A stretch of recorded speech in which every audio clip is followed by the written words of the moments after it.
So welcome back students. Today we will study nucleic acids. This is the basic chapter और ये बहुत ज़रूरी है आपके समझने के लिए ताकि आप जेनेटिक्स समझ सकें. तो हम स्ट्रक्चर्स बाकी जितनी भी सारी चीज़ें हैं न्यूक्लिक एसिड की आज पढ़ेंगे और साथ ही साथ हम इसमें जितने भी टॉपिक्स हैं आपके शॉर्ट आंसर्स, लॉन्ग आंसर्स, जितने भी तरह के आपके ये कवर कर सकता है, we will try to cover them all. So what are biomolecules, macromolecules? These are few examples of biomolecules and macromolecules. Among them, nucleic acid is the first, then proteins, carbohydrate, lipids and fats. तो सबसे पहले हम ये समझ लेते हैं कि इन्हें हम बायोमोलिक्यूल्स और मैक्रोमोलिक्यूल्स क्यों कहते हैं. क्योंकि सेल तो इतना छोटा सा होता है, उसके अंदर ये सारे आपके मॉलिक्यूल्स आ जाते हैं या फिर इसको बनाने में मदद करते हैं या फिर इसके अंदर ही रहते हैं. तो फिर ये मैक्रोमोलिक्यूल्स कैसे हो सकते हैं. ठीक है, तो सबसे पहले हम देखते हैं बायोमोलिक्यूल्स. तो bio means life. So the molecules that help to make these living things are known as biomolecules. So the molecules present in living cells are called biomolecules, and that help them to make these living cells are called biomolecules. They are primarily made of carbon, hydrogen, oxygen, nitrogen and few other important elements. Now we come to the macromolecule term. तो macromolecule क्यों?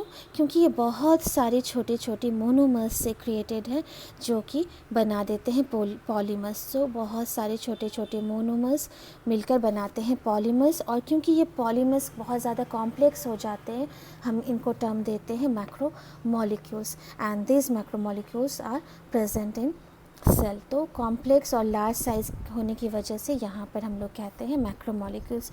Comparatively to the cell other simpler things. तो cell के जितनी भी बाकी चीज़ें हैं वो सिंपलर हो जाती हैं और ये पॉलीमर्स बहुत ही कॉम्प्लेक्स हो जाती है, इसलिए इनको मैक्रोमोलिक्यूल्स कहते हैं. तो nucleic acids are basically biomolecules and macromolecules. तो ये कंसेप्ट हम अच्छी तरह से समझ लें कि ये आपका मोनोमर है और बहुत सारे इस तरह से मोनोमर जब जुड़ जाते हैं तो हम लोग उसको पॉलीमर कहते हैं. ये एक एक जो यूनिट है इस यूनिट से जुड़ के ये पॉलीमर बना हुआ है. So what is a monomer?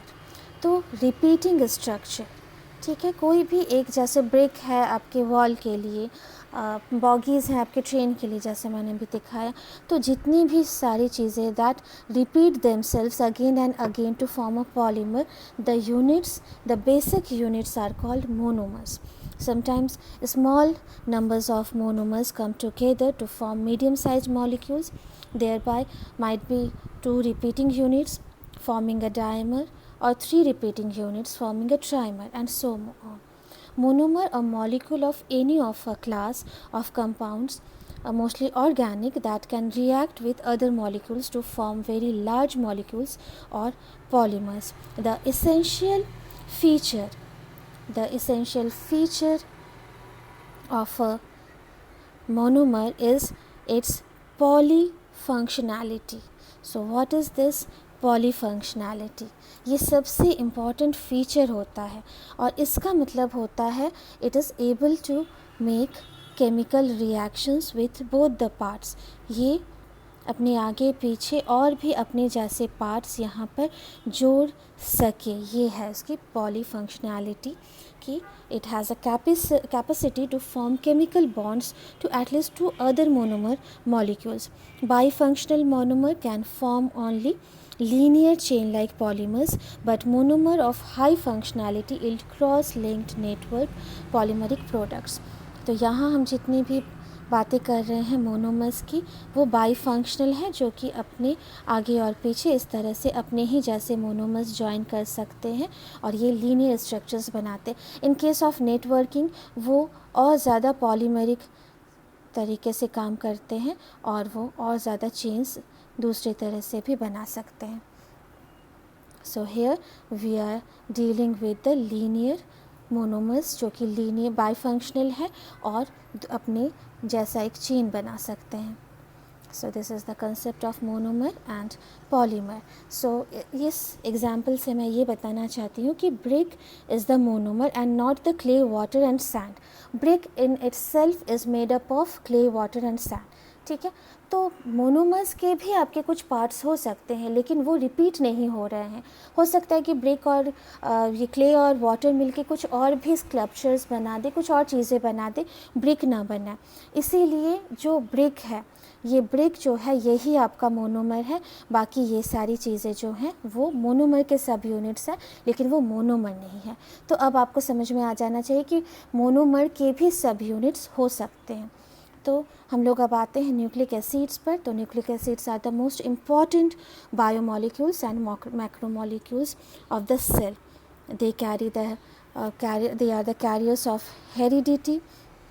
They are structurally and functionally part of genetic material, DNA. They control the functions of a cell through protein synthesis. Now, these are complex organic substances that are most essential for living.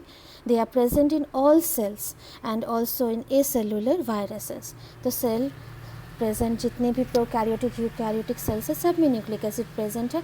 और virus जिसको कि हम लोग cell नहीं मानते हैं, it is a cellular particle, उसमें भी न्यूक्लिक एसिड प्रेजेंट रहते हैं, डीएनए और RNA. They are polymers and the monomer is termed as nucleotide. So बहुत सारे न्यूक्लियोटाइड्स मिलकर ये बनते हैं. So the nucleotide, many nucleotide, we call them as polynucleotides. So nucleic acids are also known as polynucleotides, and there are two major type of nucleic acid. One is deoxyribonucleic acid and RNA ribonucleic acid. So how does the name came? So deoxyribonucleic acid and ribonucleic acid both were first isolated from nucleus. That's why the name nucleic, because it was isolated from nucleus, and acid due to their negative charge over them and the acidic character. तो ये थोड़े acidic nature के होते हैं, इसलिए इनको acid कहा जाता है, और क्योंकि इनको न्यूक्लियस से डिराइव किया गया था इसलिए इनको न्यूक्लिक एसिड कहा जाता है. तो इसके मोनोमर है न्यूक्लियोटाइड. तो बहुत सारे न्यूक्लियोटाइड आपस में जुड़ के एक पॉलीन्यूक्लियोटाइड बनाते हैं, तो nucleic acids are polymer. So this is the whole concept about the nucleic acid. The components. तो सबसे पहले हम देखते हैं कि न्यूक्लिक एसिड जो है वो मोनोमर, जो मोनोमर अभी मैंने आपको बताया कि मोनोमर कैन हैव इट्स सब यूनिट्स, और वो सब यूनिट्स मोनोमर नहीं कहलाते. सारे सब यूनिट्स मिलकर जो एक रिपीटिंग पार्टिकल बनाते हैं उसको हम लोग मोनोमर कहते हैं. यहाँ पर जो मोनोमर है इट इज़ न्यूक्लियोटाइड, और न्यूक्लियोटाइड के भी सब यूनिट्स हैं. अभी हम सारे कंपोनेंट्स पढ़ेंगे कि कौन कौन से सब यूनिट्स प्रेजेंट रहते हैं न्यूक्लियोटाइड में. तो सबसे पहले nucleotide is made up of nucleoside and phosphate group. ये ध्यान रखिएगा कि न्यूक्लियोटाइड मोनोमर है T, and S is not a monomer, side is not a monomer. Side phosphorylated होगा. The nucleosides are phosphorylated with the help of phosphate group and then they become the monomer nucleotides. तो nucleosides भी बने हुए हैं आपके nitrogenous base और sugar से. Nitrogenous base हमारे पास दो तरह के होते हैं, purines and pyrimidines.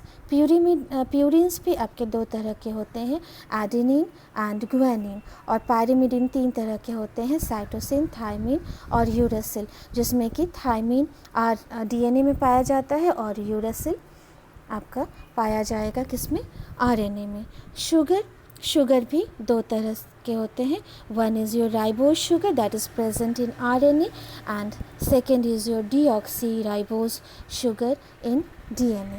So you have this nucleotide structure which is having a nitrogenous base, sugar and a phosphate. तो आप T से ट्राई याद रखिएगा कि इसमें 3 यूनिट्स हैं, 3 यूनिट्स हैं, और you can remember as 3 units.